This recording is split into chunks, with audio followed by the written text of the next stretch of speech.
On va terminer par la 5e réunion ministérielle du comité de suivi et de concertation politique entre l'Égypte et l'Arabie saoudite qui a clôturé ses travaux, publiant une déclaration commune prononcée par le ministre des Affaires étrangères Sameh Choukri et le ministre saoudien des Affaires étrangères, le prince Faisal Ben Farhan.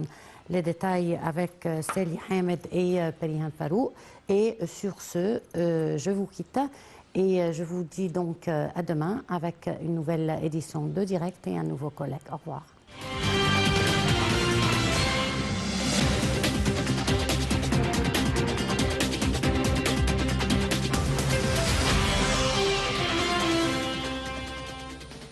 Dans une déclaration conjointe publiée jeudi, l'Égypte et l'Arabie saoudite ont déclaré que l'Iran devait pleinement respecter ses obligations envers les traités internationaux et mettre un terme à son programme d'armement nucléaire. Les deux pays ont également convenu de soutenir les efforts arabes face à l'ingérence de Téhéran dans les affaires des pays de la région. La déclaration a été publiée à la suite d'une rencontre entre le ministre saoudien des Affaires étrangères, le prince Faisal Ben Farhan, et son homologue Sameh Choukri en visite dans le royaume. Les deux ministres ont présidé la 5e réunion ministérielle du comité de suivi et de concertation politique entre les deux pays.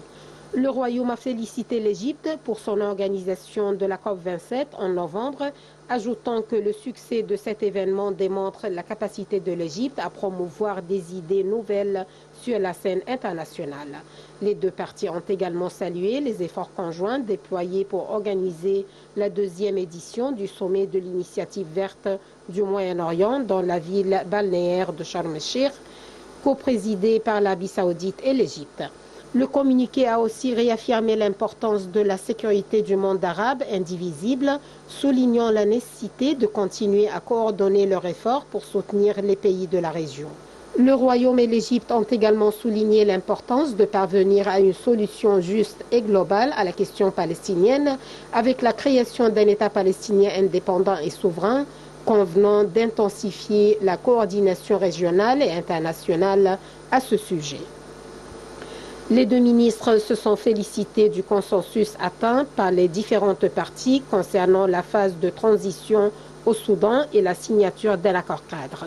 Selon le communiqué, la stabilité et la prospérité du Soudan font partie intégrante de la sécurité et de la stabilité du Royaume et de l'Égypte en raison de leur proximité géographique.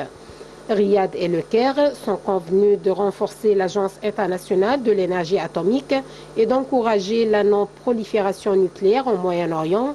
Les deux parties ont condamné les tentatives visant à porter atteinte à la sécurité du Golfe arabe, du détroit de Bab el-Mandeb et de la mer Rouge, soulignant l'importance de protéger la liberté de navigation dans les voies maritimes essentielles.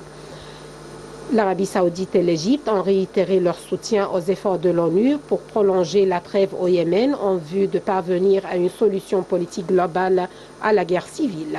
L'Égypte a salué les efforts du Royaume pour promouvoir le dialogue entre les factions yéménites et son rôle dans la fourniture d'une aide humanitaire et d'un soutien économique aux pays déchirés par la guerre.